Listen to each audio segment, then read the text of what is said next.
Sapardi Djoko Damono dikenal sebagai seorang penyair legendaris tanah air. Merupakan anak seorang abdi dalam Keraton Kasunanan Surakarta, Sapardi banyak menghabiskan masa kecilnya di Solo. Tak hanya besar di Indonesia, karya-karya pria lulusan UGM itu juga telah mendunia. Seperti apa kisah lengkapnya? Dalam buku Sapardi Djoko Damono, Karya dan Dunianya, 2006, karya Bakti Sumanto, Sapardi Djoko Damono dilahirkan di Solo pada tanggal 20 Maret tahun 1940 tepatnya di daerah Keratonan. Ia merupakan anak pertama pasangan Satyoko dan Sapariah. Ayahnya merupakan seorang abdi dalam Keraton Kasunanan Surakarta yang mempunyai keahlian menata wayang kulit.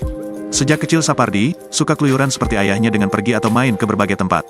Namun, setelah pindah rumah dari Ngadijayan yang merupakan rumah eyang, kakek Sapardi ke daerah Komplang, daerah Solo bagian utara, ia lebih banyak tinggal di rumah. Karena daerah yang ditempat tidak ramai seperti di tempat tinggal sebelumnya dan belum ada listrik. Penerangan dilakukan menggunakan sentir atau teplok. Akan tetapi, keputusannya banyak di rumah dan menikmati kesendirian itu tidak menghentikan untuk keluyuran. Namun, keluyurannya bukan dalam arti fisik di dunia nyata, melainkan di dunia batinnya. Dengan kata lain, Sapardi terus-menerus pengembaraan. Jelasnya, dengan masuk ke dalam telinganya sendiri, Sapardi menyusup ke dalam sanubarinya. Sambil membongkar pasang kata, untuk mendengarkan secara lebih jelas dan terang bisikan yang diucapkan kepadanya. Menulis puisi. Pada tahun kepindahan dari Ngadijayan ke Kampung Komplang, Sapardi mulai menulis puisi. Ia belajar menulis pada November tahun 1957.